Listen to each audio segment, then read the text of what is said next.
Jay Siren here. Welcome to the second episode of Sizzlevision. This month, I got to spend the weekend with an international icon of burlesque, the one and only Kitten de Ville. Kitten flew up to Sacramento to headline Varieties, an event benefiting the Burlesque Hall of Fame Museum in Las Vegas. If you're not hip to the Burlesque Hall of Fame, I suggest you check them out at burlesquehall.org and familiarize yourself with the organization today. Kingfish from the world-famous Hubba Hubba Review in San Francisco came down to co-host the event with me, which also featured the comic stylings of Keith Lowell Jensen, Contortion from Venus Volante, Jet Noir and Grace Bones, both excellent Bay Area burlesque performers, the Sizzling Sirens Burlesque Experience, and of course, Kitten de Ville, who debuted a brand new act never performed anywhere in the world before, called The Temptress. Let's start at the beginning of the evening, where the Harley White Junior Orchestra opened with a rousting jazz set that got everyone in the mood to sizzle.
Jet Noir, one of the performers from San Francisco's Hubba Hubba Review that joined us this evening. Jet, tell me, how do you feel like the show went tonight?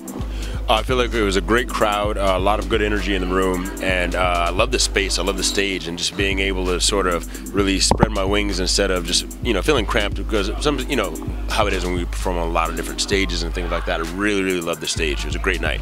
And you put on one hell of a sizzling performance tonight. Can you tell me a little bit of what goes into the creation of an act for you? Usually the music finds me first, and in this case, since there were two songs that I sort of put together, I have a personal rule whenever I'm creating an act. I try to make sure it's not predictable, make sure they don't really see a certain aspect of the act coming. And with this one, I took these two songs that were great but very different, put them together, and from there, the costume came, and the theme came, and the idea, and all of that just sort of developed from there. And this is actually sort of the second version of the act, where the first version involved like a few different pieces, and now it flows a lot smoother. It was mighty magical. So you're obviously quite a sizzling burlesquer on stage, that's for sure, yes. So what drew you into the world of burlesque to begin with? How did you get mixed up in this crazy life? Well, I used to work as a nude model, and I worked with Dr. Sketchies down in San Diego, and that's where I met Mixed Demeanor and Lady Borgia. And when I first moved up to the Bay Area back in 2010, Mixed Demeanor said, "Hey, can you help me out with an act?" And I was just going to be a living prop on stage, and I, just said yes without even thinking about it. I got here, and within a month of living in the Bay, I had shaved my head, and I was covered in gold body paint, and I was an Oscar. I was a living Oscar on stage, and I've just been a part of the burlesque world ever since. And that's how it happens, isn't it? Now, we went through this whole show together tonight, had a great experience, raised a bunch of money for the Burlesque Hall of Fame, which is awesome. Tell me, after participating in and watching the entertainment we set forth, what would you say made this show sizzle? I would say how smooth it ran, and how everyone had this backstage respect and high energy, because that always translates to what they bring to the stage. Everyone was high energy, good spirits, laughing and just sort of going through their own sort of mental rehearsals backstage, and that easily translates on stage when there's no drama backstage. That's what made the show sizzle, the things that the people, the audience, couldn't really see. So then they're like, oh, I don't know what it was about that show, it had a little extra something, I can't put my finger on it. That's because they didn't see what we saw backstage.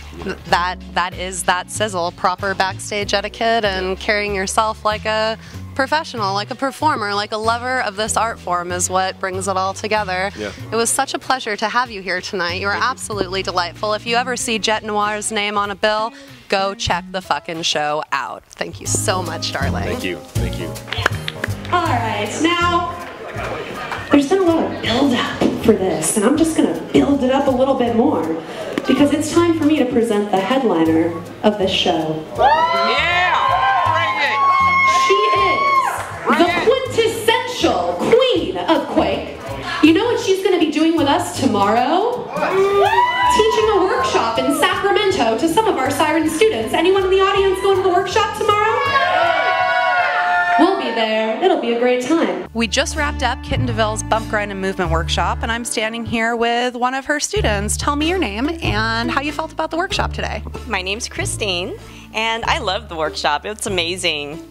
Just learning from her, and she's such a big star, and it's mesmerizing watching her move, watching her body move, and learning from her, and just mimicking her moves, and seeing yourself, your own body, just your hands just follow and match hers. It's amazing.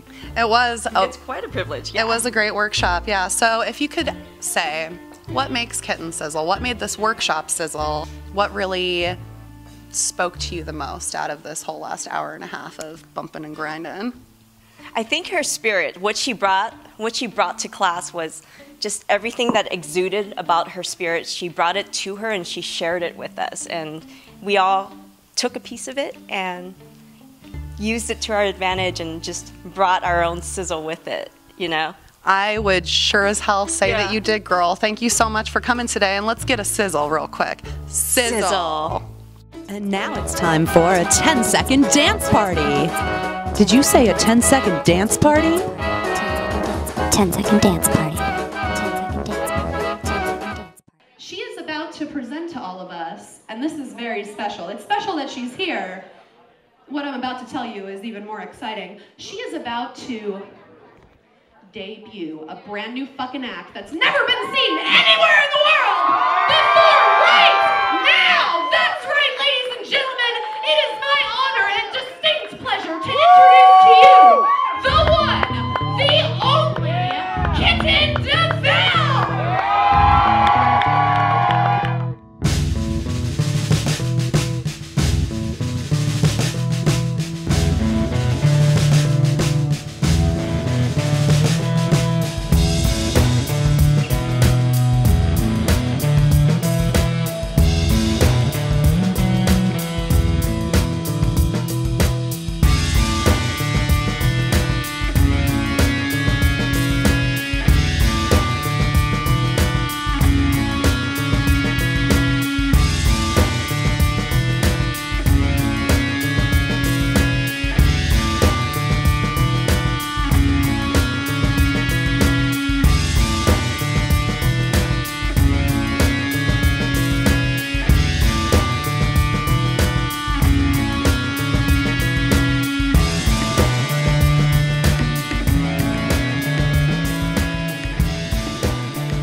sitting here with our headliner of the evening, Miss Kitten de Ville, who last night debuted a brand new act at our event on stage for the entire crowd that absolutely ate it up.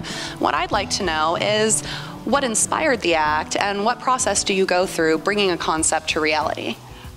The MIA song actually inspired the act. When the first time I heard it, I was thinking like, oh, I want to do this act and I want to bring in a burqa and I want to do all this stuff. But the whole reason why it became an act was I am doing a show for Ink and Iron, and you had to come up with an act that had a temptress. So for me, the temptress was, the ultimate temptress is Eve.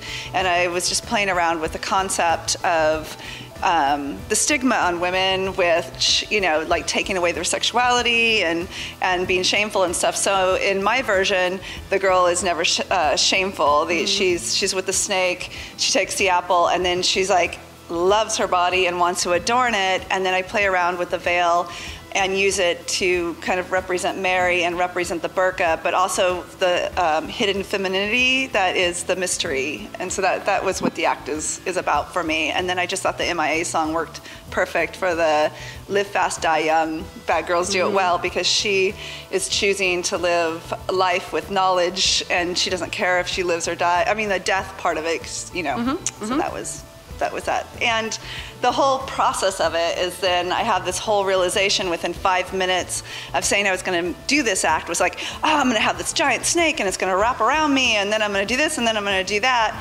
and then trying to make all this come to life. And it's changed a few times over from what I originally thought I was going to do. Originally I was going to put on a Victorian dress and originally very fetishy, more like a black kind of rubbery kind of outfits into a Victorian dress, into a nun habit that would then go down into a burqa, but that was just way too heavy and too dark and not what I was going for. So then I just made it turn into the snake in a way that I became the power.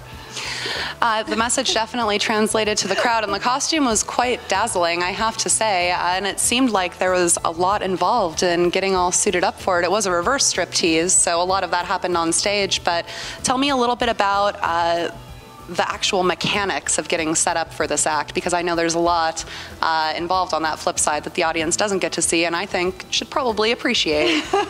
Yes, this was the most challenging costume I've ever had. First, to get a snake to wrap around you, nothing's going to actually coil and stick to your body without a way to make it stick. And because I was coming out only with a merkin and pasties, there was not much to stick something onto yourself with. So it was all held together by strategically placed magnets that in the original prototype for this was stitched into my fishnets and then the puppet type snake.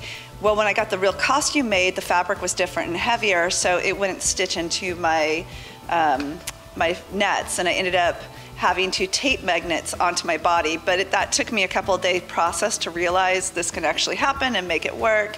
And then there's all the gluing on with the merkin and hoping that holds on, because that also has a magnet that's holding the snake, and when I rip my snake off, I don't want that kind of reveal. And then there's the corset and then trying to use the veil also like a boa and do different tricks and things like that with it. So it was kind of complicated, and it takes a lot more time to put clothes on than take it off. So that was the most challenging part of how to put clothes on to still make it interesting for the audience and for the timing of the music. And it was the first time you had ever performed that act publicly, so all in all, I mean, I watched it, I thought it was wonderful. The crowd seemed to enjoy it. Do you feel like it was a solid first run for you? I really do. It was very intimidating to get it on stage because I had so many components to it, so much could have went wrong. But it was such a beautiful space, this beautiful venue. I felt confident of bringing it there, and I do feel like I gave birth to it now, and now it is just ready to like get out there in the world. So I feel so much relieved. I felt like it had a good opening, a good start. So I'm happy to like watch it evolve now. Yeah. You got to take risks to gain that sizzle sometimes. And on that note, I know that you did get to watch a good bit of the show last night. In your opinion, what made the whole event sizzle? I mean, we were fundraising for the Burlesque Hall of Fame. We had a great crowd there. We had some guest performers. Kingfish from the Hubba Hubba Review was there. So from your perspective, what really made that event sizzle? I just think the diversity of the numbers involved, just everybody brought, I feel, top-notch performances to the show. And from what I saw, I mean, I did see a little bit in the very beginning, and sadly I kept trying to watch from the wings, but I had to keep getting like in check for this costume. But watching everybody change backstage and just seeing everybody in the wings and stuff, I was excited, just, you know, wanting to see the show. So I'm kind of sad I didn't see the whole thing, but just from what I saw backstage and the little that I saw from the beginning, it was just, you can just feel it, like the energy of the show. Everybody's talent was top notch. Yeah. What do you love about walking into a new place and teaching? Because I know this is something that you do all around the world. I am incredibly inspired by teaching. I love, the girls, their enthusiasm and the, just kind of like the blossoming of characters and stuff. Mainly that's from like my workshop where you see somebody over a 6-week class. But for myself, like just teaching and giving back to my community, what I've learned, all the little secret tricks it's taken me years to be like, oh, you can just do it this way, or I like giving that back to them, and it keeps me inspired. It keeps me from not becoming jaded, and I just love the interaction. I like the fact that I can then meet new people that are within, you know, the same business that I'm in, or the same like-minded in a situation that's not just backstage or not audience to performer, and it makes it more real. It makes it more human, and I just think teaching's a wonderful thing, and I think people. It's a gift that you're giving out to other people, and I don't think you should be stingy with knowledge ever. I think it's really great to share and to blossom and to just keep our community growing. And the only way our community is going to keep growing is by sharing ideas and thoughts. And myself, I love taking classes now. I mean, I've been doing burlesque for almost 20 years, but there's always something new to learn, or somebody else's way of thinking about something that maybe I'm not going to do it their way, but it's going to click something else in my way of thinking and be like, oh my God. And it's just a sharing of ideas and growth, and it's a powerful thing that more people should be doing, and it's wonderful.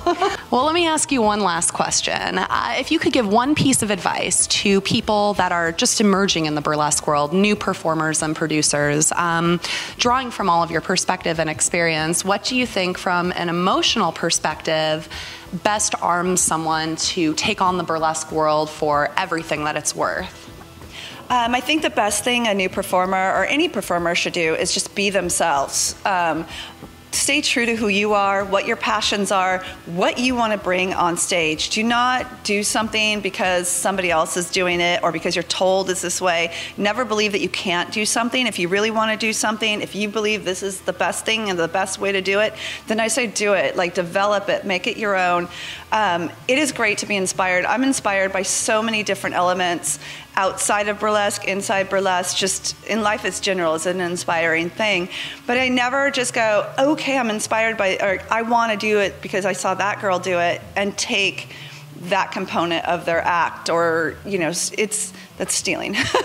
So it's very important that if you're inspired, to be inspired, filter it through your own system, your own passions, and then put it out to the world again, but with your concept, your view, your spin on it, and stay true that way. I think that what people get caught in is when they become cookie cutters, like, oh, I have to have a rhinestone corset, I have to have this, I have to do that, and it becomes a burlesque uniform, which is ridiculous. And like, you start seeing a lot of it, and it's just like, ooh, please don't. Or there's moves that people will do, and somebody, you know, a month later is stealing that move and thinking nobody else is going to notice that it's their move, or a signature song, and somebody will do the song even though that, and then I'll look at it and be like, oh wow, Dirty Martini uses that song for her balloon act, you know, like, I mean, there's things that's like, it's not, you know, they don't own that, but there's some things that it's owned because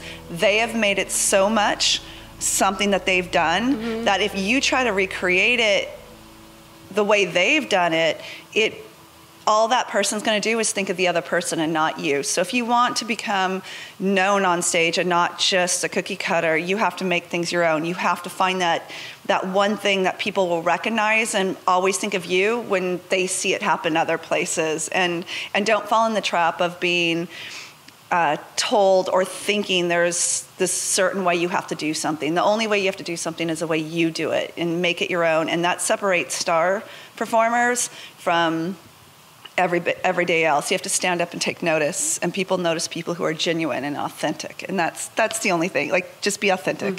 Yeah. I hope you were all listening very closely to that, because that was excellent advice. I'm here with Kitten de Ville. Please check out her website, kittendeville.net. She's all around the world all the time performing and producing, and if you get the opportunity to see The Temptress live, you are going to love it. And that's Sizzle. Can we get a sizzle? Sizzle. Well, there you have it, folks. This brings our sizzling weekend with Kitten de Ville to an end, and I'm happy to announce that Varieties, our Burlesque Hall of Fame benefit, raised $1,500 for the museum. I'll tell you again, if you're not hip to the Burlesque Hall of Fame, check them out online at burlesquehall.org. And if you're ever in the Las Vegas area, check out the physical museum. It is an absolute treat and a walk through the history of burlesque that I know you're going to enjoy. Kitten's Bump, Grind, and Movement workshop was wonderfully inspiring, as was her interview with me. I couldn't have imagined a more genuine, authentic, and positive contributor to our burlesque community to invite down to my hometown of Sacramento to spend the weekend with us. This may bring our second episode of Sizzlevision to a close, but stay tuned next month as we go to New York City to see what the sizzle's all about on the East Coast. Until then, folks, sizzle on.